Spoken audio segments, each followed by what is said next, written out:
عندي 7 محتويات رئيسية لازم أذكرهم في الDFM report لو أنا باعمل تصميم قالب لمنتج بلاستيك. أول حاجة هي الgate location والgate type. نوع نقطة الحقن اللي أنا هاستخدمها إيه، وهتبقى مكانها فين في المنتج. طيب ده ليه مهم إن أنا أعرضه على العميل؟ لإن هو العميل في النهاية بيهمه إن هو يحصل على منتج بجودة كويسة وappearance كويس. ممكن نقطة الحقن اللي أنا أختارها سواء مكانها أو نوعها يبقى متعارض مع المتطلبات بتاعته، فمهم جدًا إن أنا أعرض له نقطة الحقن مكانها ونوعها هيبقى عامل إزاي. تاني حاجة الejector pins بتاعتي اللي أنا هاستخدمها في طرد المنتج ده. برضه نقطة مهمة جدًا بتفرق في الappearance بتاع المنتج اللي عندي، فضروري جدًا أبيّن للعميل أنا هاستخدم هاطرد المنتج ده إزاي، وهتبقى أماكن الطرد فين بالضبط في المنتج. تالت نقطة وهي من أهم النقط عندنا في المحتويات اللي لازم تظهر في الDFM report وهي مكان الparting line بتاعك، والparting line باختصار هو خط فصل بيفصل المنتج بتاعك لنوعين من الأسطح.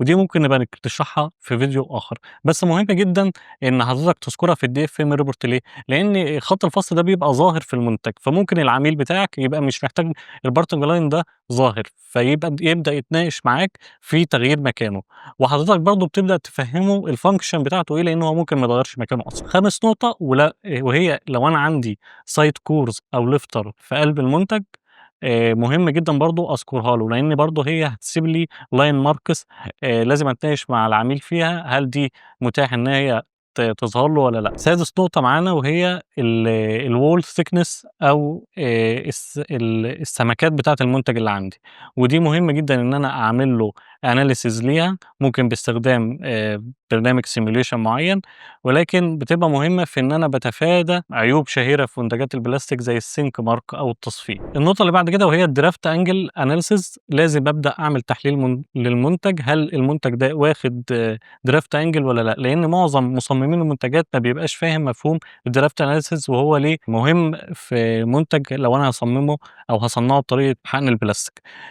فباختصار لازم أنا أعمل له draft analysis أشوف إيه الأسطح اللي محتاجة draft عشان أسهّل خروج المنتج من الإسطمبة. آخر نقطة معانا وهي لازم تكون برضه موجودة في الDFM report هي أي عملية تحسين حضرتك هتعملها في المنتج بتأدّي إن الجودة بتاعته تبقى كويسة. مثلًا حاجة أنت عايز تستغنى عنها في المنتج وليكن فِلِت ما لوش لازمة حضرتك هتستغنى عنه، حاجة كانت محتاجة زلّاقة حضرتك اخترعت لها فكرة مش هتحتاج side core أو زلّاقة، حضرتك برضه لازم تذكرها وتاخد رأي العميل فيها، لإن ده يعتبر تغيير في شكل المنتج. آخر نقطة هنتكلم فيها وهي الimpact بقى أو التأثير بتاع الDFM على الcost.